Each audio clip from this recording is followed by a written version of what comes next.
The different towns, the consortiums, like the consortium of Molten Borough, Center Harbor, Meredith, and Sandwich, they don't require a guaranteed ambulance for each town. There's whatever amount of ambulances that they require, and that is it. And it doesn't matter where they come from as far as it goes. Our contract spells out that the ambulance will be within 8 miles, 8 to 10 miles, and they'll be responding within so many minutes of the tone. They've done well.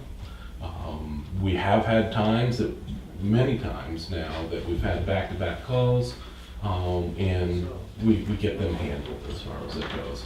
I think that the system that we have in place is working well. We can adjust things.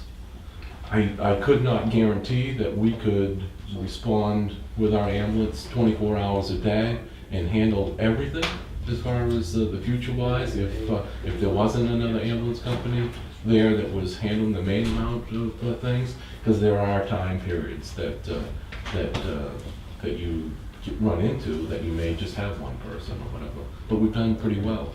Well, and we don't have that many full-time employees. Right. And all once you get in the ambulance business, you got full-time employees. You got full-time people. If there was an issue that, someone came in and said, it's going to be $500,000, $800,000, we can now support ourselves, until you get something worked out. Or you say, all right, you need to take this over, or we're going to ramp up, or whatever. Right, something along that lines. You couldn't do it before. I will continue working on getting that situation. Well, the other thing, and you mentioned a consortium, and maybe exploring an idea like joining up with Ossipee and Molten Borough. I don't think we tried Wolfboro at one point, and that didn't work out. So. Well, I'm sure that they'll be open for future. There has been discussions there as far as, if, not that they're looking at it right now, but, if we could cover each other, if they had an ambulance, if we could cover them, or, with our ambulance and so on and so on. There's many things out there. It's just a matter of looking at it and sitting down. How far do you want to get into the different stuff? But we basically have stuff in place that we can fend for ourselves if we need to. We get into that point. Are we more expensive than other towns? Yeah. We're asking for more of the different things. Tell me the last time that we had a retone for personnel that needed to come out as far as, for ambulance, fire, and stuff like that. You hear it all the time in neighboring areas. What now? Retones, as far as to have someone come out and assist. They can't get anybody. Because there's no one there to cover the stuff. Knock on wood, we haven't had that happen. Our people come out, they cover the calls. For example, as far as, so basically what we do is first response. We go out, we treat the patient until the ambulance gets there. That could be anywhere from 5 minutes to 25 minutes, depending on, how far out you are or what's going on with the patient. And in some cases, it could be life or death. Our people locate the residents, and treat the patient and go from there and guide the ambulance in if they need it.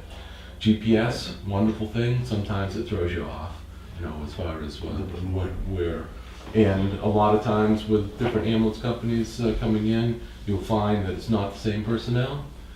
They're not used to the areas and things like that. So it is good to have someone there to give it them. But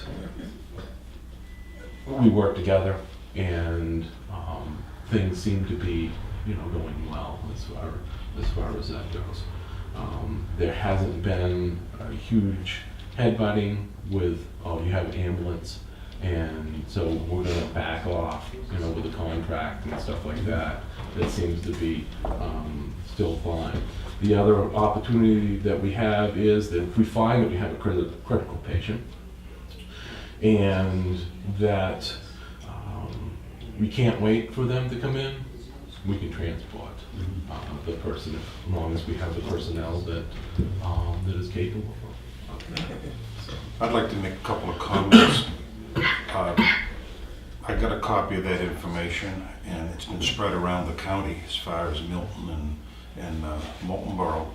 And in my other job with the school district, 3 different people in the last month have come up to me. What the hell is this, Lloyd?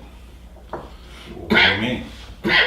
The first 3 people that spoke to me, one was a fire officer, one was a selectman, and one was a town administrator, and said, whoever put these facts and figures together are not accurate. We're way over what this person says we spend for EMS services in our town. And then I started digging into it, and I talked to an old professor of mine, and I said, we have this here that it's based on population and census. And he says, do you have any camps in town? Yeah, we have 6. Why? He says, what you should do is figure out what the enrollment and population of those camps are and assign them a value of 0.8. That would all of a sudden drive up your annual population, wouldn't it? Yeah. He said, how many summer residents do you have for a few months a year? Oh, about 7,000. So I got an education without even trying to examine it. And I'm not saying that we're not paying, whatever amount of money, because $188,000 is quite a bit of money, especially when you look at other figures. But when you start considering, like the town of Ossaby's, and you put the 3 Ossipee departments together, so the consortium on the Ossipee side is the 3 Ossabees. You have Freedom, Effingham, you have the town of Eden that pays a certain amount, and the town of Tamworth. So they all split up a certain amount of money. They have 2.5 ambulances. They have 2 full-time ambulances and 1 that is there during the day, and then at night it goes into, callback type thing for all those towns. And those ambulances get used up quickly. Well, when this contract was negotiated or awarded 2 years ago, Yes. right? The criteria were put out for bid, Yep. is that right? That's correct. And presumably bids came in and Stewart's was selected. And we went through a competitive process to get to where we're at, right? So the question becomes, what are the criteria that we work to? What we work to under the current contract is, I guess, instructive as we move forward, but when we get ready to do the next contract, we need to establish Right, different criteria. appropriate criteria. Maybe what we have used in the past is what we want to reaffirm going forward. Certainly makes sense to benchmark with other communities, look at consortiums, look at a range of different alternatives, and have an ongoing discussion as we go into the process to arrive at what is best for the town of Tuftonboro. Right. Understanding that a higher level of service we're going to pay more for, but you get something for it as well. So what's the appropriate level of service to get out of a contract? That is always an open question. What? And what I hear you saying is we're getting good performance to the existing contract from Stewart's. They're meeting the terms of their agreement, right? And we're going into the 3rd year of that contract, and it will be carried forward under the terms of the contract. which is what the 188,036 is. So it's a whole different discussion as to whether that's What you want. in the future. appropriate going forward, all right? But once the contract's signed, you know, it's pointless to say, oh, well, we should have done something different. Well, we didn't have a choice to do Well, something different. you know, When your company backs out and they want $375,000 to continue the contract, because they found that they were losing money, you're kind of against the wall. And Stewart's stepped up in that point in time. I think it's still instructive to go through the exercise. Oh, most definitely. And Well, of figuring for out whatever the, it not is. for this contract, but No, for the no, next no, right, contract, for the next one. absolutely, right. Because all we should have to defend are the choice of services. So if we Yeah. elect to keep the service exactly the same as you mentioned, that's all we should be defending. We Right. shouldn't be defending whether or not we pay twice as much as Freedom. We should know. We select Go we in. select what we want, For this put it out town. to bid, For this town. we qualify the bid Yeah. and award the contract based upon Sure. the qualified bid. So, you know, whether the level of service as a town that we select is higher than other towns or not, is part of the discussion going to the point where we put the contract out for bid. Right. And I think that And it's always easy to have it, to take a current situation and say, well, you know, we could cut back on it, we'd probably be okay. Maybe we would. we won't know until you get to that point. Right. As far as it goes. And yes, it's easy to put numbers on paper. I found that some of the numbers are not correct. You can't just get their numbers by, going out on the computer and things like that. You need to talk with them, 100%. For example, Molten Borough pays $40,000 more for paramedic coverage. Where do you see that? Anywhere as far as it goes. To have a paramedic that comes out on, And their rig. As you said, the deal is made. I mean, we owe the contract price. That's end of story. Right. I'm not a great fan of discussions about this is the worst deal ever negotiated. I mean, that's a waste of time and it's just crazy. But so all I'm suggesting is that we go through the exercise of making sure we're paying appropriate amounts when we start to renegotiate. Correct. And I've never not been for that as far as it goes. The only thing that I've ever been for is to get the best service for the townspeople or the visitors of the town, and making sure that there is limited complaints about the service or what we're doing as far as that goes. When you start getting complaints about there's no people showing up to the calls, there's no ambulances showing up to the calls, then I'm gonna be worried, I'm not doing my job. But as far as our major complaint right now is that we have too many ambulances showing up to the calls. We're covering the calls, we're providing the best care that we can for the people, making sure that they have, their health. And how are we doing on collecting for transfer? Did we get that all settled? We're almost to the point that we're situated with that. There's a little bit more paperwork that we've been shuttling back and forth for the different stuff, and that's almost situated. So we should have a year's worth of revenue as a picture. When we go into what our annual ambulance cost is for Right. 2019 forward, it'd be nice to have the revenue pictures Right, together. for that, as far as what you transport and stuff like that, so. Yep. And as I said, it takes time with that, but there are numbers that are not there that need to be there to give you a full picture of actually what's happening. And until you actually sit down and you talk to the different chiefs and different places, different towns, every town's different. Tamworth does have an ambulance that they respond out with on each call, and they're contracted just like us with a company.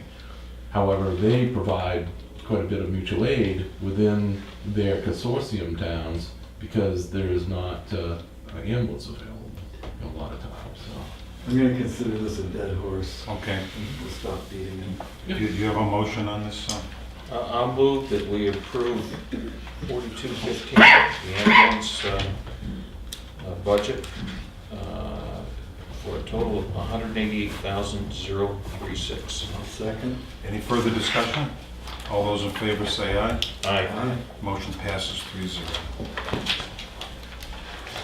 What do you want to do next, fire department? Sure. This is the biggest section.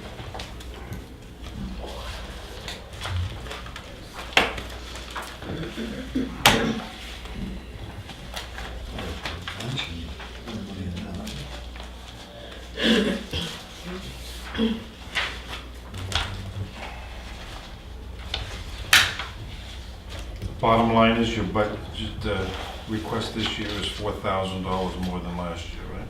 $4,616. We were actually under up until we found out that there was a step increase. We came in, we were going to be just over 1,000 something dollars under as far as budget was. So the main increases are the steps, as far as that goes, in most of the different sections. We had some decreases in different areas that I tried to cut whatever I could from different lines to drop them down if we found that we either wasn't using that. I had one issue as far as telephone wise. We were still able to drop that a little bit, but I've been trying to get Time Warner telephone into the Melvin Village fire station for $29.99. I've been working for the last year to do so, and have not been able to break through as far as TD as having a hold over the phone numbers and stuff like that. I've even gone as far as requesting a different phone number, but for some reason we can't get a Spectrum or Time Warner telephone put into the Melbourne station. It just won't happen. So versus $29.99, we pay $59 and some odd cents as far as phone wise for that. I might even go as far as looking to see if it would be easier to put cell phone, in that particular section off our plan to save money. Because to me, $59.99, I feel that we need a landline, not only because if we have an alarm system there, and that's like a backup to what we have, but if someone needs to call into the building and stuff like that, or call out, it's good to have a phone there. But if we can get it cheaper, then we need to do so. But apparently the Melvin Village area, and It's my understanding is it's a rural, it's a federal thing, it's Rural Telephone Act yeah, that provides a sort of a wall around these smaller telephone companies to keep their market viable for them. But it's something that is. So it's still a union telephone up there, right? yeah, it seems. That was a long time ago. TDS. Somebody else bought them out, Yeah. bought out Yeah. union? Multiple. Oh, yeah. Multiple Yeah. times. Yeah. Certified and sleep, I guess. Mhm. Yep. Yeah. But Yeah. So our monthly cost from our current, we have a landline there? we have a landline. It costs $59 a month. It just over 59, just under $60 a Okay. month. All right. And I thought, I had budgeted last year, $29.99, Mhm. because it was going to go through. And then all of a sudden, I stopped getting callbacks, You know, I went up the chain for different things. And then I finally found someone that seemed like it was gonna get it through, and then I stopped getting called back. Yeah. Yeah. They got bought out by Spectrum, and things just seemed to go downhill from there. So you expended nothing in holiday pay? That doesn't get The pay expended until December? in December. Okay. Firefighters DOT physicals? Yes. As we go along, and that covers firefighter physicals also. We put in $660, I believe, for Is that an each one. annual physical that they have to have? For new people that are coming in, people that are going to the fire academy, they all have to have physicals before they go down there. You never know how many people that are going to have. Because you've only spent $220 so Right. far. And I dropped $600 from that because we hadn't spent that. If we do have new people coming in, we need to be able to send them through. Some of the physicals are a little more in depth. A DOT physical is about $110. A firefighter physical can go anywhere from $660 on up to $1,000, depending on what they have to have as far as the complete physical. Boat expenses, you're expecting they're gonna drop $2,000? Yes, because we had last year we had put life preservers, and there was some other cost in there that we dropped that down, and we don't have that cost this year, so we haven't put that in. We cut And it out. you dropped $1,000 off of training, Yes. and that's, I was trying to cut wherever we can for the different things. Some of these line items are to cover unknowns, like new people coming into the force that you're gonna have to spend for a physical, that you're gonna have to spend for training and that sort of thing, right? The trainings, we found that a lot of the different trainings are going to cost more, as we go along, and find that the state doesn't have but you reduced, classes. you reduced that line. I did, Should we? but that was something that for right now, I'm thinking that that we can do that. Mutual aid wise, we were looking at whether or not that we could pay for a class from our mutual aid. And we found that the class was going to be like $42,000 for like a firefighter 1 class, which usually costs the different towns when the state has money and they put on the class. It usually costs us about $800 and something for member departments as far as the different areas.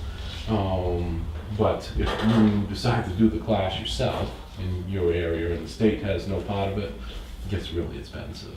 But right now, I don't foresee, until we start getting more people that are interested, coming in that need to be certified, I'm going to take the chance of, knocking that off as far as $1,000 and rolling the dice with that. We need to save where we can.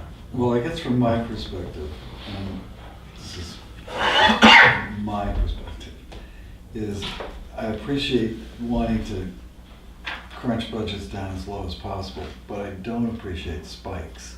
So I guess counsel against cutting for the sake of cutting because we don't have an expense currently that we know about. Right. And trying to keep the budget at a zero growth versus, let's keep reasonable amounts of money on lines, and we're gonna have a certain amount of growth, whether it's 3% or 2% or 1%. Costs continue to go up, but at least then, a year from now, we're not looking at bumping this training line up to $15,000 and trying to figure out How to how to deal justify with it. a $10,000 or $12,000 increase in our total budget. I think, last year, with whatever we had spent for the different training and things like that, I think that we can do it with that. and not, I can't guarantee down the road that we won't have to, have a class that costs, $3,000, something along that lines. That's stuff that comes up as you go, but, bumping at 15 grand at a time above whatever, I don't see that. So I think that we will be safe to do that. You've got a little bit of cushion, just looking at the numbers and extrapolating from them what's happening this year. You're probably gonna spend somewhere around $360,000. So you're gonna have about 50 or 60,000 Right, depending on what happens. left. And we try not to, and sorry, Yeah, no, that's fine. we try not to, some of the bigger items, as far as gear fitting and stuff like that, we try not to do that until towards the end of the year, because we don't know what's going on. For example, as far as the Suburban, when the engine went in that this year, there's almost $7,000 that we didn't account for in the maintenance budget as far as it goes. So some stuff in the maintenance budget got put off. We have different lines in the maintenance budget, for like transmission work, tire replacement and stuff like that went to that vehicle. And so some stuff just gets put off, and if we have to go over in that line, then we have whatever is left in the budget to cover that. And that's the way we look at that. Yeah, we're probably gonna be close on maintenance this year, as far as the different things, but. So dry hydrants, you haven't spent much this year. Is that coming up in the next couple of months, or is that just? Usually we try to, depending on if the different hydrants have to have some type of maintenance done, something breaks, and we have to have it either scoped to see where the break is, or dug up, rent an excavator to dig it up, or buy new dry hydrant stuff. That's what that's about. If we have money, How many dry hydrants do we have in town? we have over 19, I believe, which we go through, we test them twice a year. We've had cases that they have broke, we have to take care of it. We're currently in the process of working with Matt Young. He's digging a pond on 171 that is through a state and all that different stuff. And there's a dry hydrant going in that area. All the supplies is there currently. It'll be to looking do. more like a lake than a pond when it gets done. Yeah, there's definitely some work going on there. And that's a water source in that area that we don't have. 171. Yes. Yeah. Yeah, so that'll be a good addition to the different stuff, because that is an area that we don't have a lot of water sources that are accessible in the wintertime. So that's where the $3,000, if we don't spend it, then it goes back. And I understand, the different budgets as far as, budgeting, and now that goes to the general fund. Yeah, annually. Do you want to reduce that, because we haven't spent it all? So I just feel that it's a really low amount.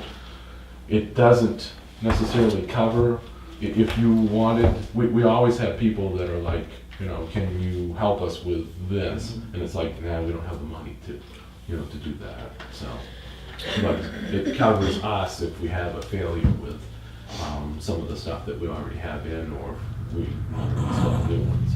We try to keep the product on hand as far as piping, 6-inch PVC piping, the different heads that you see, the strainers, and all of that stuff, as much as that we can. So that's where that's at.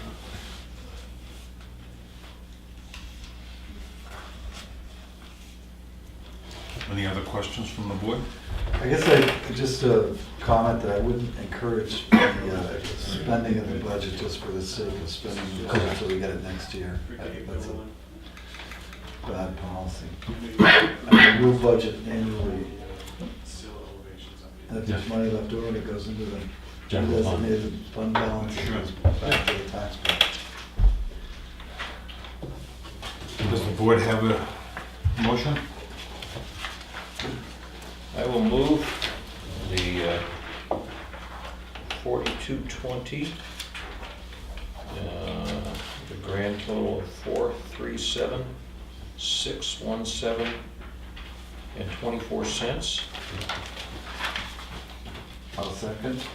Any further discussion? All those in favor say aye.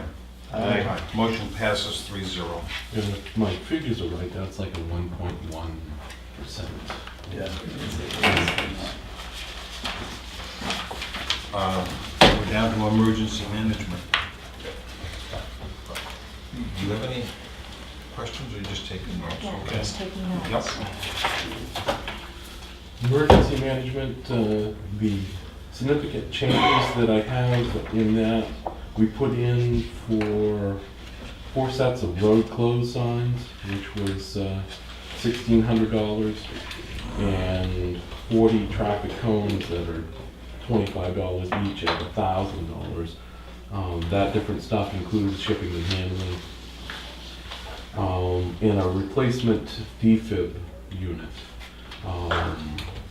Under emergency management, we have town-wide defib maintenance and supplies that covers all the units. We currently have 14 units that are spread throughout town, between police cruisers, fire trucks, town buildings, in different public areas. The replacement cost of that was $950. Why I did that was that last year we found a failure with one of the police department's defib units, and we were like, what are we going to do as far as giving them another unit until we can either get this fixed or replaced type of thing. So the units are getting older. I'm expecting, that we find something as far as we go along. So I tended to budget for that. Generator maintenance goes for this town office. The emergency management 75 kW mobile unit that is for the school. And the one at the fire station. So that currently is at $1,600. That takes care of all the general maintenance. Their maintenance once a year, and hopefully anything that breaks on them or whatever, that we can cover that also.